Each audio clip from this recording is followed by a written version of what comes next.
إن الحمد لله نحمده ونستعينه ونستغفره ونعوذ بالله من شرور أنفسنا وسيئات أعمالنا من يهده الله فلا مضل له ومن يضلل فلا هادي له وأشهد أن لا إله إلا الله وحده لا شريك له وأشهد أن محمدا عبده ورسوله أما بعد فإن أصدق الحديث كتاب الله تعالى وخير الهدي هدي محمد صلى الله عليه وسلم وشر الأمور محدثاتها وكل محدثة بدعة وكل بدعة ضلالة وكل ضلالة في النار أما بعد فهذا هو المجلس السابع من مجالس شهر رمضان واليوم نتحدث عن آداب الصيام المستحبة وقد تحدثنا في المجلس السابق عن آداب الصيام الواجبة. Donc ceci est la 7e assise des assises du mois du Ramadan, la 8e, c'est ça? Non, ceci est la 8e. هذا المجلس الثامن من مجالس شهر رمضان. Donc c'est la 8e assise dans laquelle nous allons traiter, Inch'Allah Ta'ala, des recommandations et des comportements louables et recommandés que se doit d'adopter le jeûneur. Lors de l'assise précédente, on a parlé des comportements obligatoires que doit adopter le jeûneur et également les interdits qu'il doit absolument éviter pour ne pas remettre en cause la validité de son jeûne. Parmi من الآداب المستحبة السحور وهو الأكل في آخر الليل. Parmi les actes recommandés, il y a le fait de prendre le repas du sahur.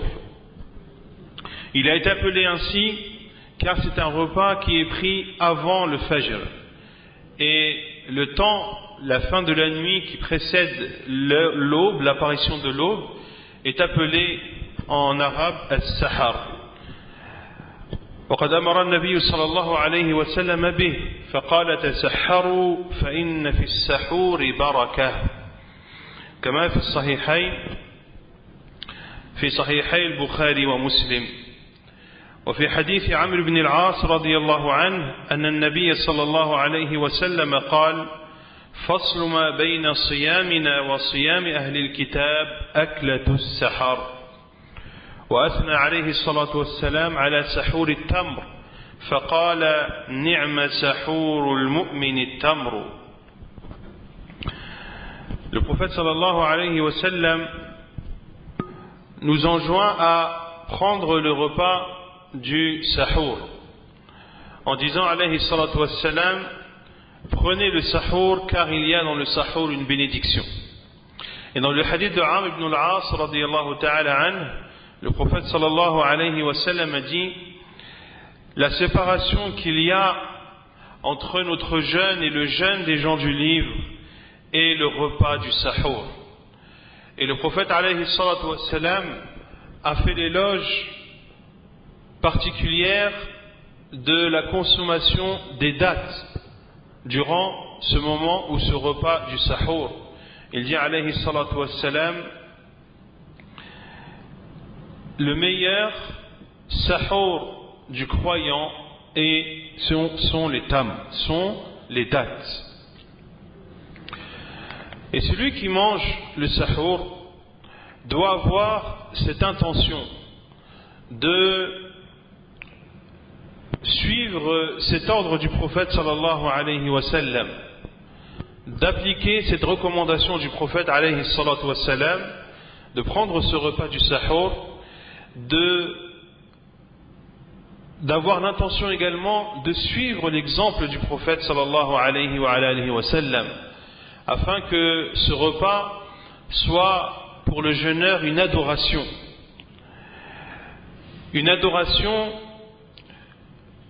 qui lui permet de renforcer son corps, de prendre ce sahur dans le but de donner des forces à son corps afin de pouvoir jeûner la journée en ayant le maximum de ses facultés. Celui qui prend son repas du sahour avec cette intention, accomplit alors une adoration à Allah subhanahu wa ta'ala. Et la sunna concernant le sahour, c'est de le retarder au maximum, tant que la personne ne craint pas manger après l'apparition de l'aube. ومن السنة تأخير السحور ما لم يخشى طلوع الفجر لأن هذا من فعل النبي صلى الله عليه وعلى آله وسلم.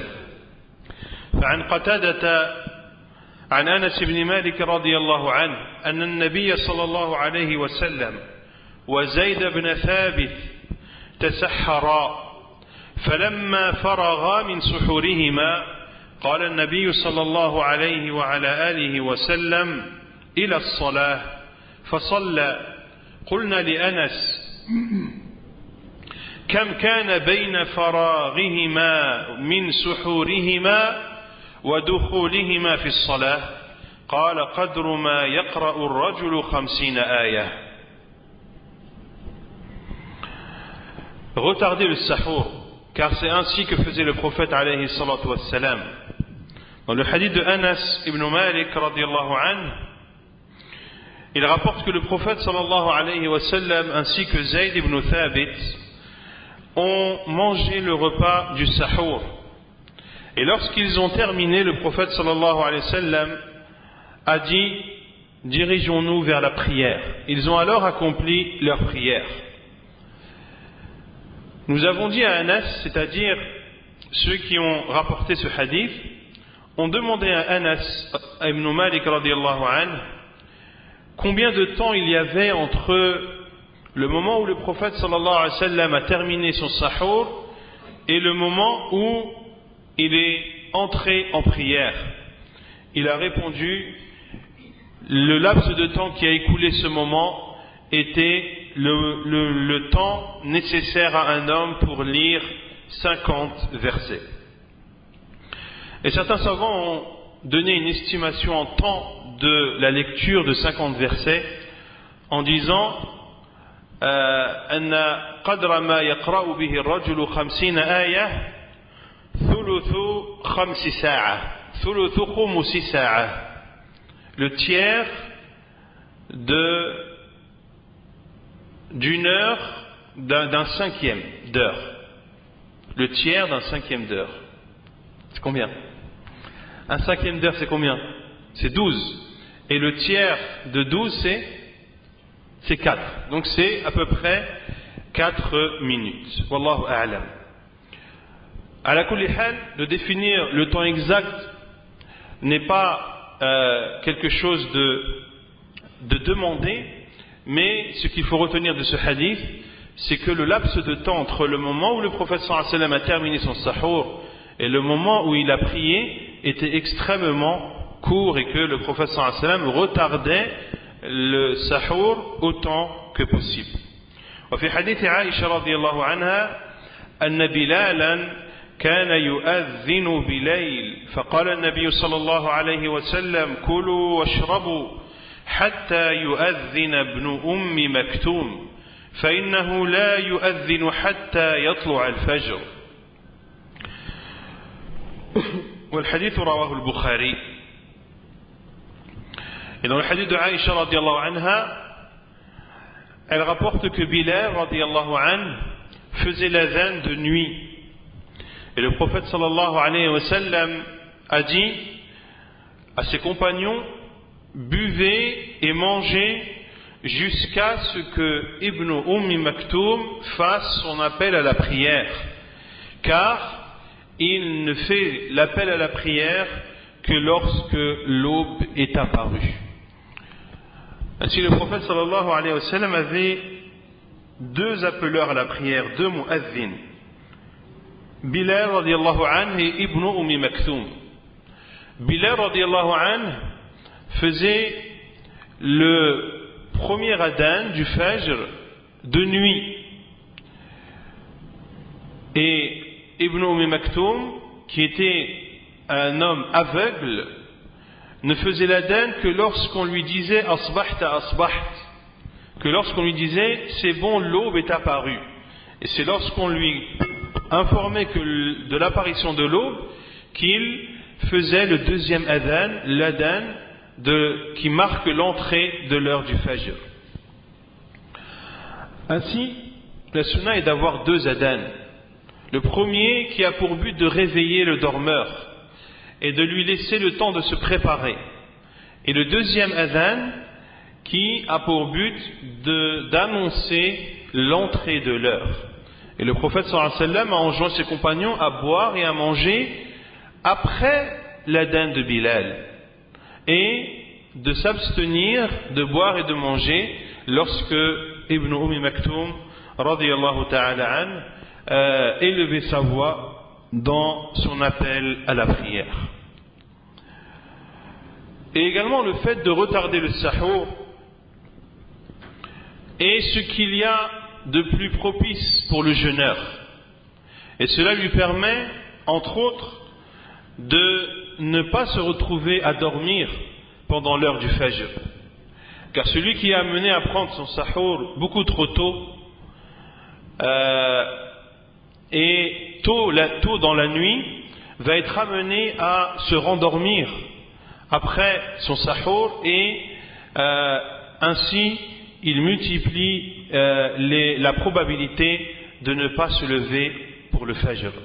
Alors que si il se lève le plus tard possible et prend son repas du sahur le plus tard possible, eh bien il ne sera pas tenté de se rendormir et ainsi pourra accomplir sa prière, la prière du fajr, à son heure.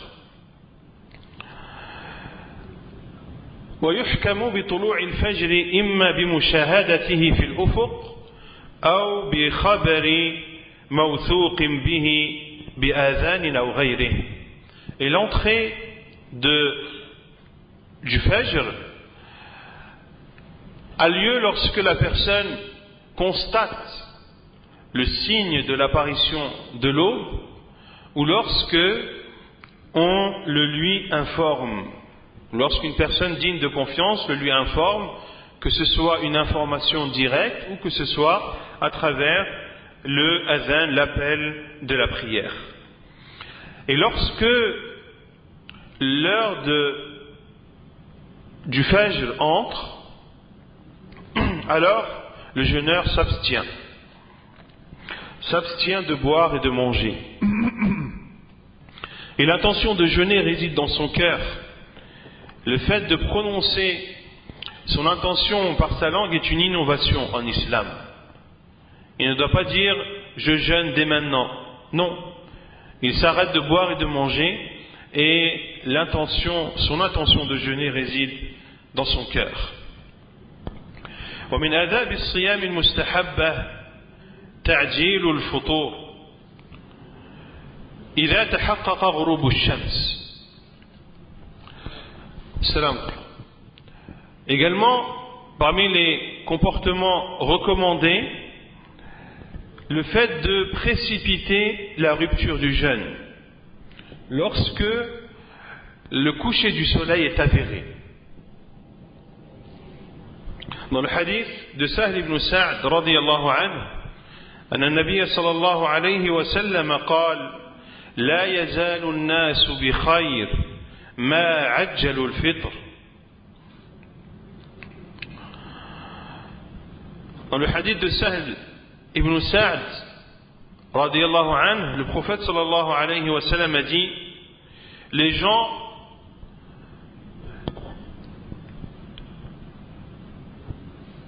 ne cesseront d'être dans le bien tant qu'ils précipiteront leur rupture du jeûne. Tant qu'ils précipiteront leur rupture du jeûne. Et l'on voit à quel point la religion d'Allah subhanahu wa ta'ala facilite aux musulmans. Qu'Allah azza wa jal facilite les adorations à Allah subhanahu wa ta'ala. Ainsi pour le jeûne, l'islam nous enjoint de manger le matin le plus tard possible et de rompre le soir le plus tôt possible. Car cette religion est une religion de facilité, c'est une religion d'aisance pour celui à qui Allah Azza wa Jal a accordé la bonne compréhension. والسنة أيضا أن يفطر على رطب فإن عدم فتمر فإن عدم فماء لقول النبي صلى الله عليه وسلم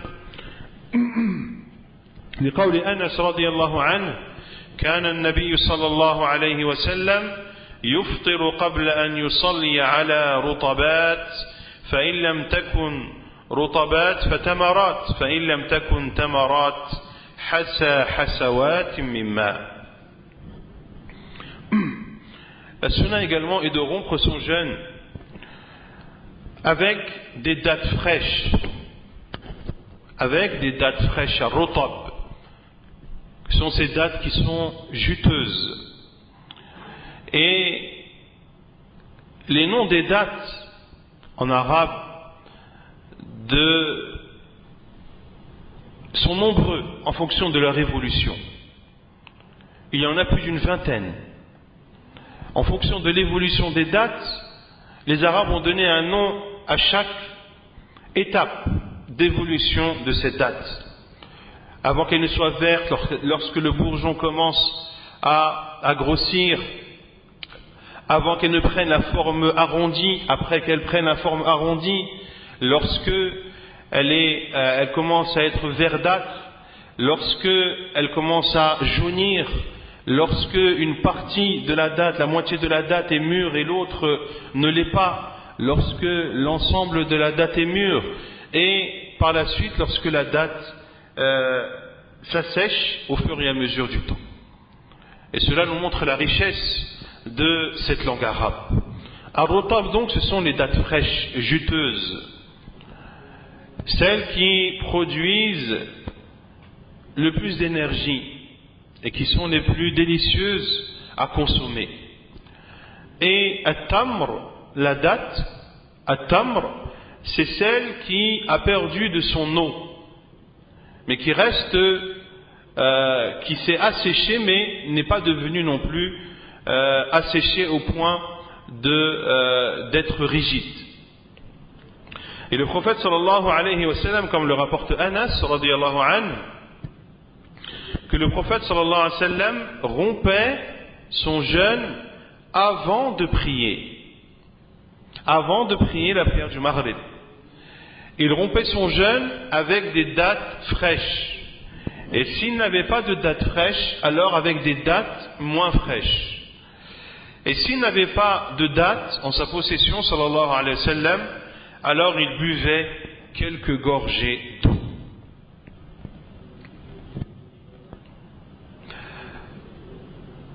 Celui donc qui ne trouve rien avec quoi rompre son jeûne, il n'a ni date fraîche, ni date, ni eau.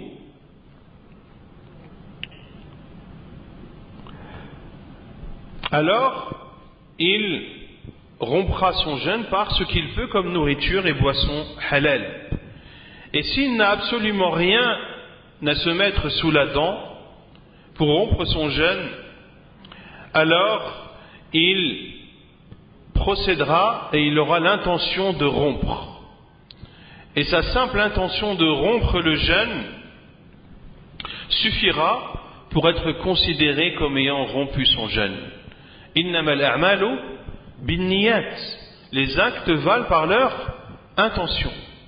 Il est jeûneur, il n'a pas trouvé de quoi rompre son jeûne, alors il se considère comme ayant rompu son jeûne par son intention, et cela sera valable. Et non pas comme font certaines personnes et disent que lorsque la personne n'a rien pour rompre son jeûne, qu'elle rentre son doigt dans sa bouche ou qu'elle réunit une quantité de salive qu'elle avalera par la suite, tout cela n'a aucune source dans la sunna du prophète sallallahu alayhi wa sallam. Également parmi les comportements recommandés louables, le fait d'invoquer Allah subhanahu wa ta'ala au moment de la rupture de son jeûne. عن ابن عمر رضي الله عنهما أن النبي صلى الله عليه وسلم كان إذا أفطر يقول ذهب الظمأ وابتلت العروق وثبت الأجر إن شاء الله. Abdullah ibn Umar radiallahu anhuma nous rapporte, et le hadith est rapporté par l'imam Abu Daoud dans ses Sunan et jugé bon par Al-Albani,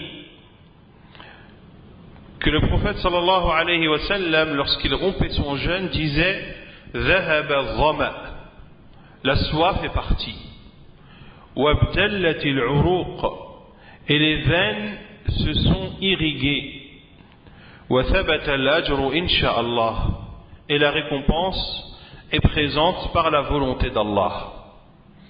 ذهب الظمأ, la soif est partie, car après avoir rompu son jeûne, notamment en ayant bu de l'eau, eh bien la soif qu'il ressentait durant cette journée s'en va.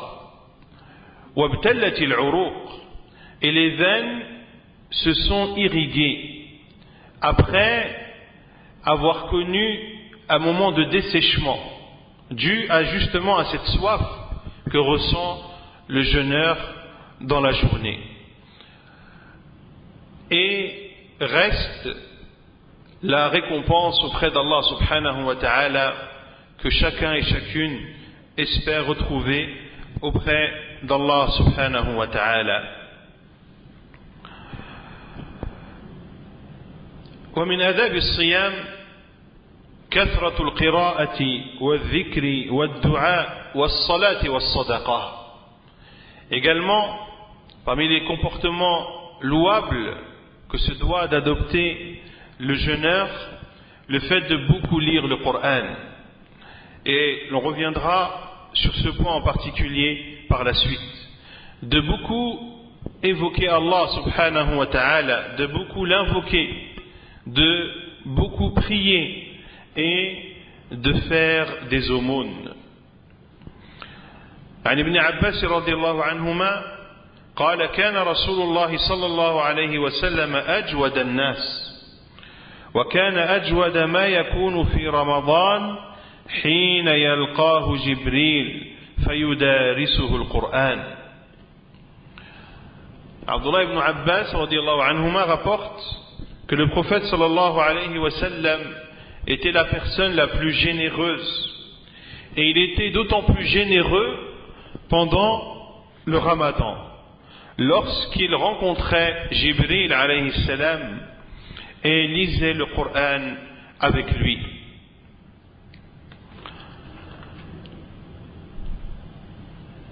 Ainsi était le prophète alayhi salatu wa salam.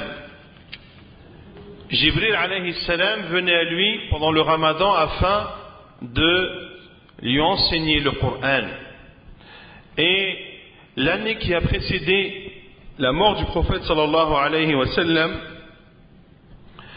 le prophète sallallahu alayhi wa sallam a lu le Coran avec Jibril alayhi salam à 2 reprises. Et les compagnons, pour citer la bonté et la générosité du prophète alayhi salatu wassalam, disaient que lorsque le prophète sallallahu alayhi wa sallam rencontrait Jibril, il était plus généreux que le vent envoyé. كان أجود بالخير من الريح المرسلة. Que signifie cette parole? Cette parole signifie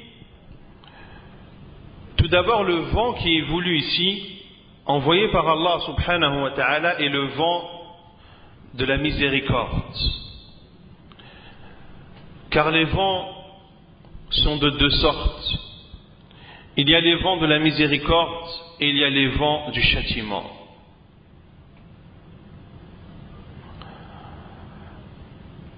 Le vent du châtiment qui a frappé le peuple Ad. قالوا عارضا ممطرنا بل هو ما استعجلتم به. Lorsqu'ils ont vu des nuages venir de loin, ils ont dit, voilà un vent qui apporte avec lui des nuages pleins de pluie. Et Allah Azza wa Jalla leur a répondu, Bal huwa masta'jaltum bih.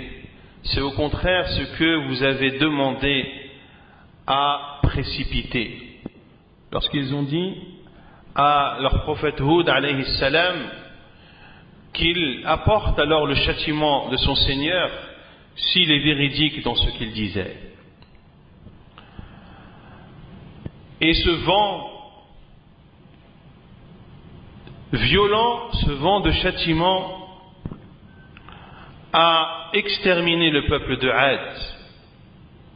Un vent tellement violent que leur corps était emporté haut dans les cieux, à une altitude tellement haute que lorsque leur corps retombait, leur tête se séparait de leur corps. Wal'iyadhu billah. Mais ici, le vent envoyé avec lequel on comparait les compagnons radiallahu anhum, la bonté et la générosité du prophète sallallahu alayhi wa sallam, est le vent de la miséricorde. Celui qui apporte des nuages pleins de pluie, cette pluie qui s'abat sur les terres mortes comme les terres vivantes. Une pluie qui a un bénéfice général. Ainsi était le prophète alayhi salatu wassalam. Sa bonté et sa générosité touchaient toutes les personnes, celles qui étaient nécessiteuses et pauvres comme celles qui étaient aisées. La bonté du prophète sallallahu alayhi wa sallam résidait dans la science qu'il prodiguait à sa communauté sallallahu alayhi wa sallam, au bien d'Allah qui lui a octroyé et qu'il dépensait aussi vite que le vent alayhi salatu wassalam. Le prophète alayhi salatu wassalam qui faisait tout ce qui était en son possible pour que la religion d'Allah subhanahu wa ta'ala perdure, pour que la religion d'Allah subhanahu wa ta'ala se propage, pour que les êtres humains adorent leur Seigneur subhanahu wa ta'ala sans ne rien lui associer.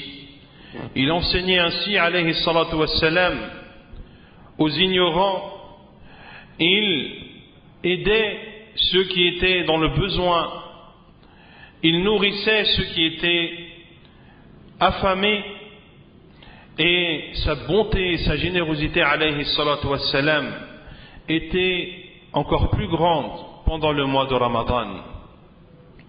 Pendant ce mois béni. Et nul doute que le fait de rassembler entre le jeûne et le fait de nourrir des pauvres, que cela fait partie des causes qui font entrer au paradis. Dans le hadith d'Abu Hurayrah radiyallahu anhu, rapporté par l'imam Muslim rahimahullah ta'ala, أن النبي صلى الله عليه وسلم قال من أصبح منكم اليوم صائما فقال أبو بكر أنا قال صلى الله عليه وسلم فمن تبع منكم اليوم جنازة قال أبو بكر أنا قال فمن أطعم منكم اليوم مسكينا قال أبو بكر أنا قال فمن عاد منكم اليوم مريضا قال أبو بكر أنا فقال النبي صلى الله عليه وسلم ما اجتمعنا في امرئ إلا دخل الجنة. Dans le hadith d'Abu Hurayrah radiyallahu anhu, Le prophète sallallahu alayhi wa sallam s'est adressé un jour à ses compagnons et leur a dit: qui parmi vous s'est retrouvé ce matin en état de jeûne? Abu Bakr a dit: moi. Qui parmi vous a suivi un cortège funèbre aujourd'hui? Abu Bakr radiallahu anhu a dit: moi. Qui parmi vous a nourri un pauvre aujourd'hui? Abu Bakr radiallahu anhu a dit: moi. Qui parmi vous a rendu visite à un malade aujourd'hui? Abu Bakr radiallahu anhu a dit: moi. Puis le prophète sallallahu alayhi wa sallam a dit: ces différentes choses, ces différentes actions, lorsqu'elles sont réunies chez une personne, il entrera au paradis. Et parmi ces choses qu'a cité le prophète sallallahu alayhi wa sallam, le fait de jeûner et le fait de nourrir un pauvre. Ce sont donc deux moyens qui permettent d'entrer au paradis par la volonté d'Allah subhanahu wa ta'ala. ومن آداب الصيام أن يستحضر الصائم قدر نعمة الله عليه. Également, parmi les comportements à avoir lorsque l'on jeûne, le fait que le jeûneur prenne conscience du bienfait d'Allah Azza wa Jal sur lui, de ce bienfait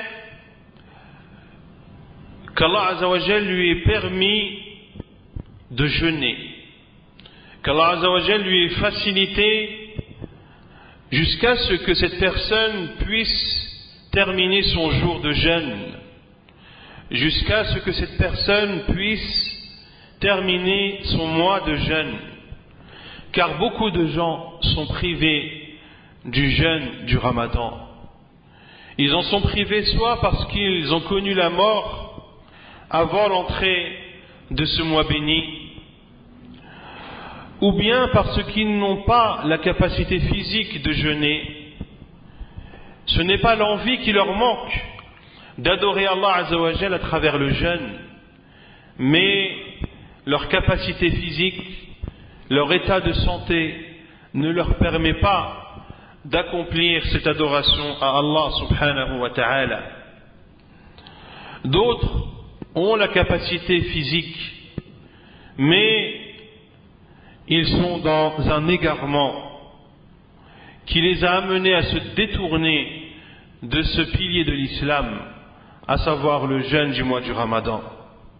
Le jeûneur doit donc remercier Allah subhanahu wa ta'ala pour ce bienfait du jeûne, ce jeûne qui est une cause par laquelle Allah subhanahu wa ta'ala pardonne les péchés, élève en degrés et fait entrer au paradis par une porte qui leur est exclusivement dédiée, à savoir la porte appelée Ar-Rayyan, une porte du paradis qui ne sera franchie que par ceux qui auront été jeûneurs.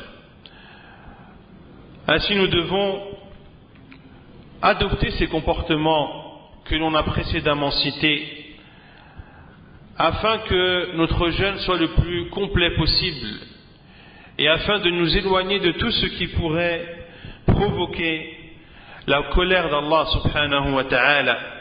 Comportons-nous ainsi et prenons comme exemple le prophète sallallahu alayhi wa sallam ainsi que ses compagnons et les pieux prédécesseurs de cette communauté, car l'on ne pourra connaître cette communauté musulmane, ne pourra connaître la félicité